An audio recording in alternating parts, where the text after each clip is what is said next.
Alam mo ba?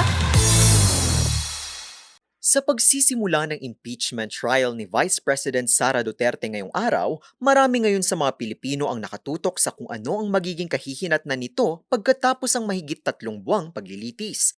Pero ang tanong, pamilyar ka na ba sa mga hakbang ng ating batas kapag ang isang impeached na opisyal ay formal nang nahatulan o na-convict ng Senado? Kung iniisip mo na diretso agad sila sa kulungan o mawawala lang ang isyu ng parang bula, may malawak at detalyadong proseso ang ating konstitusyon ukol dito. Sa ilalim ng Article 11 ng 1987 Constitution, ang hatol sa impeachment ay limitado lamang sa 2 bagay, ang pagkatanggal sa pwesto at ang habang buhay na diskwalifikasyon na hawakan ang kahit anong posisyon sa gobyerno. Hindi naman sila agad makukulong sa prosesong ito. Ngunit pagkatapos matanggal sa pwesto, maaari pa rin silang sampahan ng hiwalay na kasong kriminal sa mga regular na korte upang doon harapin ang parusang kulong at multa. Paano naman nahahatulan ng isang akusado? Sa kaso ng Vice Presidente, kailangang makuha ng prosecution ang boto ng 2/3 o katumbas ng 16 na senador mula sa 24 na miyembro ng Senado.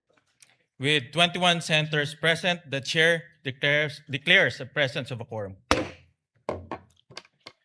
Kapag nakalap ang botong ito sa kahit isang artikulo ng reklamo, automatic na bakante na ang ating pangalawang mataas na opisyal. Sino naman ang papalit sa posisyon ng Vice Presidente kung ito ay tuluyang na-convict?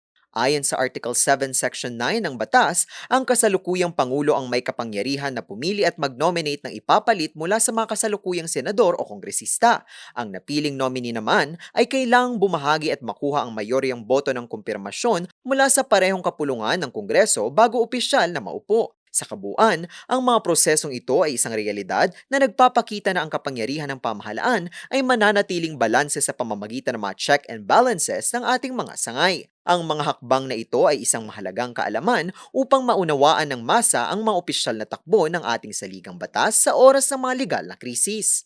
Due process and fair play must remain paramount at every stage of this trial. Let us be firm in the search for truth. Let us remain faithful to the rules of this court, the rule of law, and above all, the Constitution.